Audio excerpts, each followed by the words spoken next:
வணக்கம். ஈரானுடைய வெளியுறவுத்துறை அமைச்சர் அபாஸ் அரக்சி 90 நிமிடங்கள் கொண்ட பேட்டி ஒன்றை ஈரானிய ஊடகவியலாளர் குறும்பட ஆவணப்பட தயாரிப்பாளர் ஜவாத் மொய்ஹுய்க்கு வழங்கிய பேட்டியில் தெரிவித்திருக்கின்றார். கடந்த மாசி மாதம் 28ஆம் தேதி அமெரிக்கா இஸ்ரேல் இணைந்து நடத்திய கூட்டு தாக்குதலில் கடைசி நிமிடம் என்ன நடைபெற்றது, எப்படி தாங்கள் எல்லாம் தாக்குதலுக்கு உள்ளானோம் என்றும், அந்த தாக்குதல் நடைபெற்ற பொழுது ஈரானினுடைய அதி உயர் மத தலைவரினுடைய உதவி தலைவருடன் தான் அந்த இடத்தில் தான் பேசிக் கொண்டிருந்ததாகவும், அங்கு உயிர் தப்பியவர்களில் தானும் ஒருவன் என்றும், தான் அங்கிருந்து தப்பியோடி தன்னோடு பேசிக் கொண்டிருந்த ஈரானிய அதி உயர் மத தலைவர் காலம் சென்ற அயதுல்லா அலி காமேனியினுடைய உதவி பேச்சாளரும் தானும் அருகில் இருந்த சுவருக்கு அடுத்த பக்கமாக பேசிக் கொண்டிருந்த காரணத்தினால் அரும்பொட்டில் தான் தப்பியதாகவும், தன்னோடு இருந்த அவரும் இறந்து போனதாகவும், இடிபாடுகளுக்கு இடையில் பெரும் கலவரங்கள் அந்த நேரம் ஏற்பட்டதாகவும், படிக்கட்டுகள் தகர்ந்து கிடந்தன, கட்டிடங்கள் இடிந்து சரிந்து கிடந்தன, கூரைகள் கொலகொலத்து கீழே விழுந்து விட்டது. இதற்குள்ளாக தப்பி ஓடி வெளியே வர தன்னுடைய கார் முற்றாக சேதமடைந்த நிலையில் சாதாரண ஒரு குடிமகனின் காரில் ஏறி தப்பி ஓடி 3 தினங்களாக யார் இறந்தார் யார் இறக்கவில்லை என்று தெரியாத அளவிற்கு எல்லா விதமான தொடர்புகளும் துண்டிக்கப்பட்ட நிலையில் தான் தப்பி ஓடியதாகவும் அவர் குறிப்பிடுகின்றார். மேலும் இந்த தாக்குதல் நடைபெற்ற பொழுது அயதுல்லா அலி காமேனியினுடைய தலைமையில் மிக முக்கியமான பாதுகாப்பு கூட்டம் நடைபெற்றுக் கொண்டிருந்தது. பாதுகாப்பு கூட்டம் 2 பெரும் பிரிவுகளாக நடைபெற்றுக் கொண்டிருந்தது. ஈரானினுடைய முக்கியமான ராணுவ தளபதிகள், ஜெனரல்கள் எல்லாம் அந்த இடத்தில் தான் இருந்தார்கள். அடுத்த கட்ட நகர்வு குறித்த பேச்சுக்கள் நடைபெற்றது. அந்த பேச்சு நடைபெற்றுக் கொண்டிருந்த பொழுதுதான் முதலில் 2 பெரும் குண்டுகள் வெடித்தன. அதைத் தொடர்ந்து 3வது குண்டும் வெடித்தது. எல்லாமே தகர்ந்து போனது.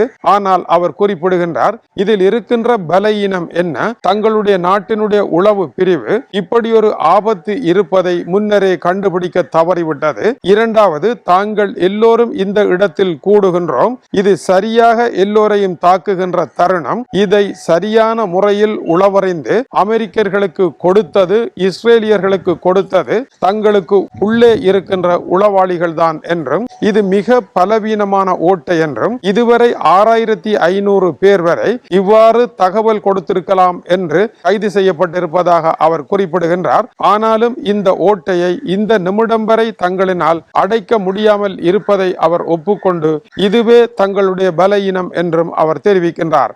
ஆனால் அமெரிக்காவினுடைய இந்த தாக்குதல் நடைபெற்ற பொழுது ஈரானினுடைய அதி உயர் மத தலைவரனுடைய மகன் மொய்தாபா காமேனி இருந்தாரா என்ற கேள்விக்கு அவருடைய பதில் சரியானதாக இல்லை. தான் அவரை என்றுமே சந்தித்ததில்லை என்றும், அத்தகைய உயர் தலைவரை ஈரானில் விரல் விட்டு எண்ணக்கூடிய ஒரு சிலர் மட்டுமே சந்தித்திருக்கின்றார்கள் என்றும், மற்ற எவரும் சந்தித்தது கிடையாது என்றும் அவர் குறிப்பிடுகின்றார்.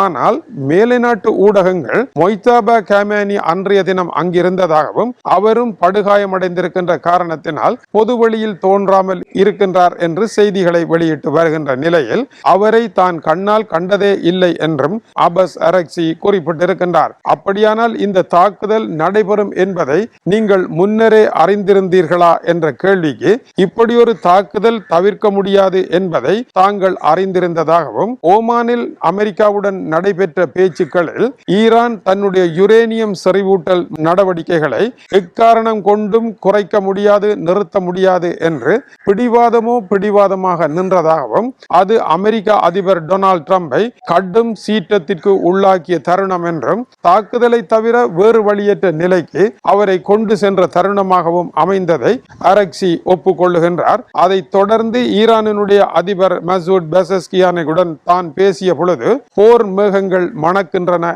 என்றும் கூறியதாகவும், ஈரானினுடைய ரெவல்யூஷன் கார்ட் படைப்பிரிவினருக்கு ராஜதந்திர பேச்சுக்களில் ஏற்பட்டிருக்கின்ற முறிவு அடுத்த கட்டமாக போருக்கு செல்ல போகின்றது, இதற்கு தயாராக இருங்கள் என்று தான் அவர்களிடம் கூறியதாகவும் அந்த பேட்டியில் தெரிவிக்கின்றார். ஆனால் ஈரானினுடைய ரெவல்யூஷன் கார்ட் படைப்பிரிவை பொறுத்தவரையில் அவர்கள் தயாராகவே இருந்ததாகவும், ஈரானுக்கு என்னென்ன ஆபத்து வரும் என்று அத்தனையும் பட்டியலிடப்பட்டதாகவும், அத்தனையையும் தாண்டி ஈரான் செயல்படுவதற்கு உரியவாறு ஈரானினுடைய ரெவல்யூஷன் கார்ட் படைப்பிரிவினுடைய நடவடிக்கைகள் வகுக்கப்பட்டு இருந்ததாகவும் கூறுகின்றார். கேட்கின்றார். நீங்கள் ஏன் பேச்சுவார்த்தையை நடத்தினீர்கள் என்ற கேள்விக்கு பதிலளித்த அவர், ஈரானை பொறுத்தவரையில் ஈரானே போருக்கு சென்றது என்று சர்வதேச அவப்பெயரை தேட முடியாது. ஈரான் பேச்சுவார்த்தையில் ஈடுபடுகின்றது, அதில் நாட்டத்துடன் இருக்கின்றது என்று உலகளாவிய ரீதியில் ஒரு கருத்தியலை உருவாக்க வேண்டியது ஈரானை பொறுத்தவரையில் அவசியமாக இருந்தது. அமெரிக்காவே தாக்குதலை நடத்தியது என்று உலகம் பேசக்கூடிய ஒரு சூழ்நிலையை உருவாக்குவது வரை தங்களுடைய பேச்சுக்கள் தொடர்வதாகவே இருந்தது என்றும், ஆனால் பேசி தீர்க்கின்ற விடயம் இது அல்ல என்றும், யுரேனியம் செறிவூட்டல், அணுகுண்டு உருவாக்கம் எல்லாவற்றையும் நிறுத்துகின்றோம் என்று கூறி ஈரானில் எப்படி ஆட்சி நடத்துவது என்பது ஒரு கேள்விக்குறி என்பதையே அவருடைய கருத்து சுட்டி காட்டுவதாக இருக்கின்றது. அந்த இடத்தில் ரெவல்யூஷன் கார்ட் படைப்பிரிவினர் போர் ஒன்று தவிர்க்க முடியாது, ஆனால் பேசுங்கள் என்று கூறியிருக்கின்றார்கள். அவர்கள் போருக்கு தயாராகி கொண்டிருக்க அடுத்த கேள்வியை ஊடகவியலாளர் கேட்கின்றார். அப்படியானால் நீங்கள் டொனால்ட் ட்ரம்பும் பெஞ்சமின் நெட்டன்யாகுவும் போர்க்குணம் கொண்டவர்களாக இருக்கின்றார்கள். இவர்களுடைய ஆட்சி காலம் முடிவடைகின்ற கட்டத்தை நெருங்கி கொண்டிருக்கின்றது. அதுவரையான ஒரு கால நீடிப்பை நீங்கள் ஏன் பேச்சுக்களின் மூலமாக இழுத்து சென்றிருக்க கூடாது என்ற கேள்விக்கு அவர்களுடன் பேசிக்கொண்டே இருப்பதும் போரை சந்திக்காமல் தவிர்ப்பதற்கான அந்த நாடகமும் சாத்தியமில்லை. ஈரானுக்கு ஒரு கௌரவம் இருக்கின்றது.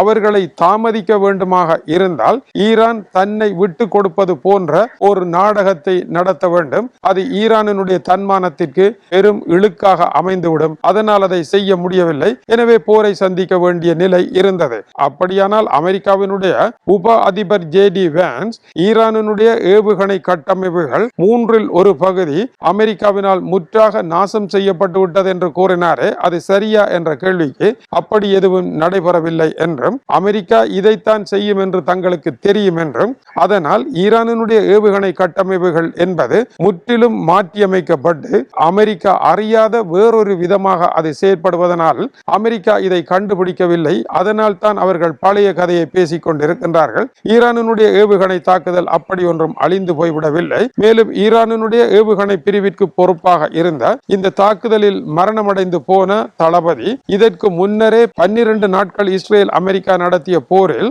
நடந்த விளைவுகளை சந்தித்த பின்னர் ஈரானினுடைய ஏவுகணை கட்டமைப்பு ஒன்று உடையுமாக இருந்தால் அதை திருத்துவதற்கு 10 முதல் 15 தினங்கள் தங்களுக்கு எடுத்ததாகவும், ஆனால் அவர் தன்னுடைய முயற்சியால் 15 இருந்து 30 நிமிடங்களில் மீண்டும் செயற்படக்கூடியவாறு புதியதொரு கட்டமைப்பை ஏற்படுத்திய காரணத்தினால் ஈரான் மீதான இத்தகைய தாக்குதல்கள் அமெரிக்கர்களுக்கு ஏமாற்றத்தையே அளித்ததே அல்லாமல் எந்தவிதமான வெற்றியையும் அளிக்கவில்லை. ஆனால் அமெரிக்கர்களுடைய முதலாவது தாக்குதல் வெற்றி பெற்றதற்கும் ஈரானினுடைய அதி உயர் மத தலைவர் ஜெனரல்கள் இருந்த இடத்தை எட்டி தொட்டதற்கும் உளவு பிரிவில் இருந்த ஓட்டையே காரணமே அல்லாமல் ஈரானுடைய போர் திறனில் அது பாதிப்பை ஏற்படுத்தவில்லை.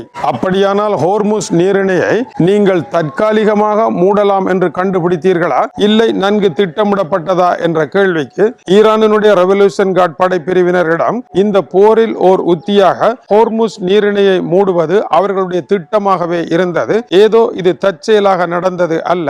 முன்கூட்டியே இந்த இடத்தை ஈரான் கேந்திர முக்கியமான ஒரு இடமாக மாற்றி இந்த இடத்தை வைத்தே இந்த போர் நாடகத்தை ஆடுவதற்கு தயாராகி விட்டதாகவும் அவர் குறிப்பிடுகின்றார். எனவே அபஸ் அரக்சியினுடைய 90 நிமிட பேட்டியில் ஈரானினுடைய இன்றைய அதி உயர் மத தலைவரை அவர் காணவில்லை என்று குறிப்பிடுகின்றார்.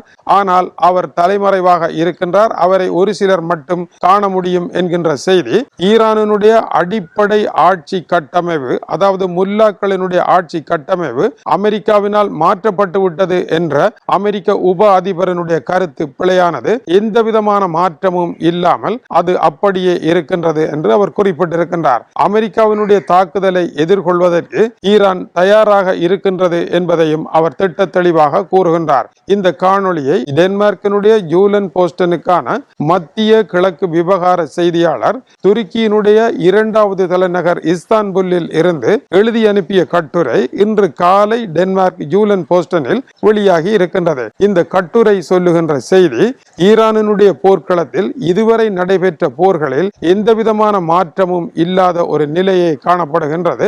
இப்பொழுது மறுபடியும் அது பழைய இடத்தை நோக்கியே திரும்பி இருக்கின்றது. ஈரானை பொறுத்தவரையில் இனி அமெரிக்கா இஸ்ரேல் தாக்குதலை நடத்தினாலும் அந்த சூழலையும் எதிர்கொண்டு அதற்கு அப்பாலும் அது நிற்கக்கூடிய அளவில் ஈரான் தயாராக இருக்கின்றது என்பதையே அவருடைய பேட்டி காட்டுகின்றது. ஆனாலும் தான் உயிர் தப்பியது மயிர் கூச்செறியும் தருணம் என்று அபஸ் அரக்சி குறிப்பிடுகின்றார். அடுத்து என்ன நடைபெறப் போகின்றது? இப்பொழுது எங்கும் போர்முகங்கள் சூழ்ந்த நிலையில் இவருடைய இந்த பேட்டி வெளியாகி இருக்கின்றது. இந்த பேட்டியை உறுதி செய்ய முடியுமா இல்லையா என்பது தெரியவில்லை. ஆயினும் 90 நிமிடங்கள் இந்த பேட்டி இப்பொழுது பலராலும் பார்க்கப்பட்டு கொண்டிருக்கின்றது. வணக்கம் உறவுகளே. நன்றி உறவுகளே. இது போன்ற வீடியோகளை பார்வையிட சுந்தூஸ் முகமது இம்தியாஸ் என்ற யூடியூப் சேனலை சப்ஸ்கிரைப் செய்யும்.